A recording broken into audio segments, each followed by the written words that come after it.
Hello, welcome to Ben Whelan Presents Fun with Tools, Episode 2, Drills. We'll go over some of the basics of drills today. I'll give you a couple pointers, and you'll be that much better off when it comes to operating one of these bad boys. First, your basic drill. It's got a chuck. You can put bits in it, drill bits. Or you can put hex bits in it. Either way, it tightens down. And that's that. There's no key. Some of them have a key. And this one here does, for example.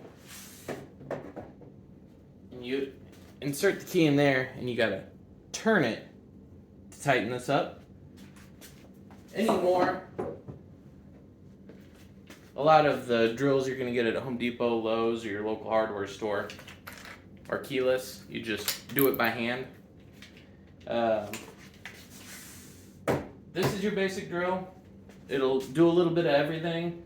If you would use it lightly around the house, you're not using it for work or anything industrial, this is all you'd really need, just a basic drill. It's a 20 volt brushless drill. So it's a nice drill. It's just your basic drill. This here is an impact driver. People call it an impact drill, but really that's not the right term for it.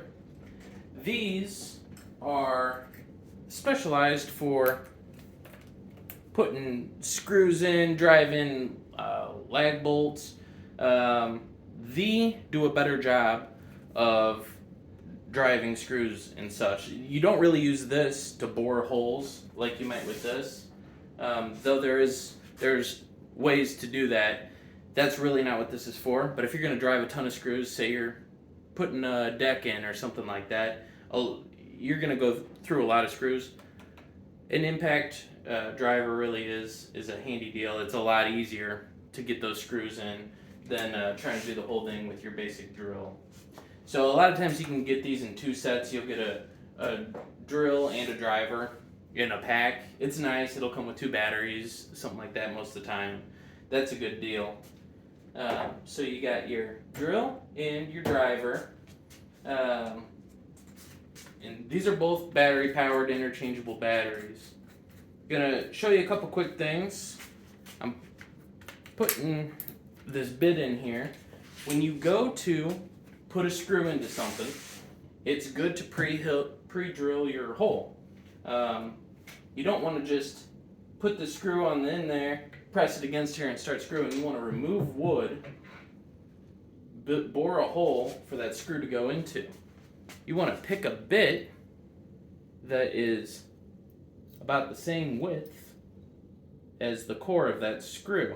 So essentially I'm trying to remove all the wood where the core of the screw will be, and just leave enough wood to the sides for the thread to grab into the wood.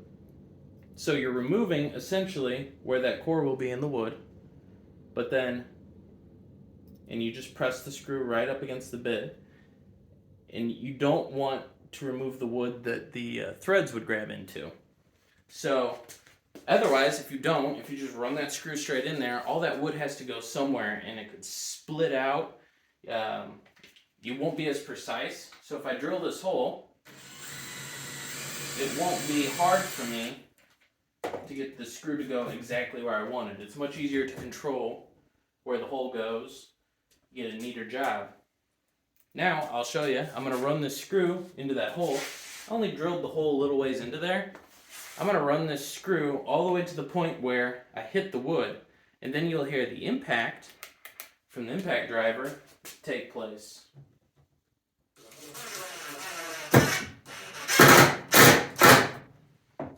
So,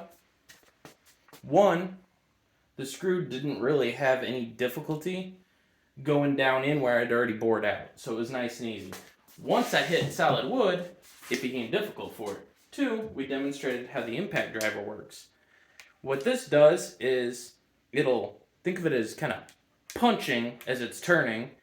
It might go, I think it's 50 impacts a second. That's on the high end. but up to 50 impacts per second. And what I was reading is that it'll step forward twice and back once. So that's its pattern: bang, bang, bang, bang, bang, bang. So once it reaches a certain amount of resistance, it starts impacting, and it's to help that screw keep going down into there. So it's great in tough scenarios where you just wouldn't get that same aid from a regular drill. Oh, here's a cool attachment. So you'll get into some tricky situations where maybe there's a wall right here and the screws are right here. Well, you can only go that far in and you're going to hit the wall. Obstacles will get in your way or whatever. This deal here lets you get, one, a different angle, and then two, closer profile to what you're working on. So that's pretty handy. As it rotates that bit. Pretty cool $20 type tool. This has a spring-loaded chuck, so that's a little bit different too. Clamps down. If you're going to barely ever use it and you want to just get one drill to take care of your problems, I strongly recommend a corded drill. This is the first drill I had, and this is the same speech my father gave me, but corded drills don't run out of power unless your power's out. If your power's out, you're probably not woodworking or working on the house. Corded drills are great. They're reliable, it's nice, it's simple, they're cheaper, you don't have to worry about the battery. It's good to always have. It's a solid backup. These all use the same batteries along with my other power tools.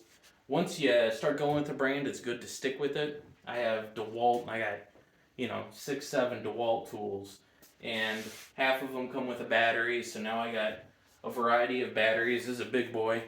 That'll go on for a while. That came with my circular saw. But they're all interchangeable. These get in the way of the bigger battery. That's why this one's loose. So a little something you have to work around, but that's a nice feature. This here, old, real old. This is probably not even as powerful as these guys. It's kind of a classic. It was my grandfather's, so I have it. I thought I'd pull it out for this, but technology's come a long ways. What else? Drill press. This is not a commonplace tool for a household, unless you're getting into woodworking or metalworking, something like that. You really don't need a drill press, but it is a type of drill, and I have it, so it's in this video. You check this out. Turn it on. It'll start reading out here how fast it's rotating. You just lower this lever here, and it'll bring it down. Clamp your piece to this, and it'll hold it in place. You can get some real precision drill holes going there. So I'll do another video about this someday because I got it rigged up. It's very functional how I have it set up. So that's your basics on drills. You just need a regular old drill. I like this. If you're hardly ever going to use it, I'd go ahead and get corded. I like DeWalt quite well.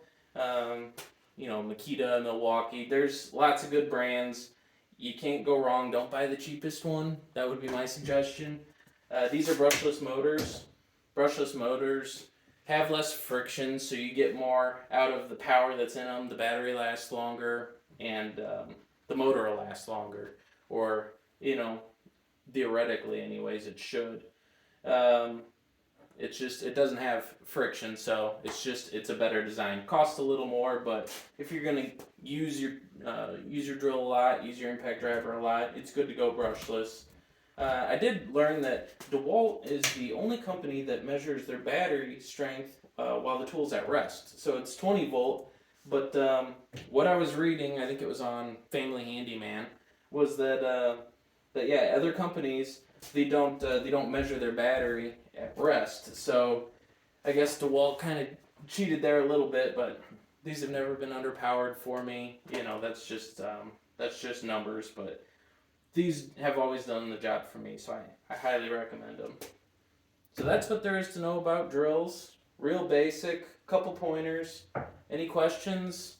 Write them down below. I'll get back to you, and like, follow, and all that. Have a good one.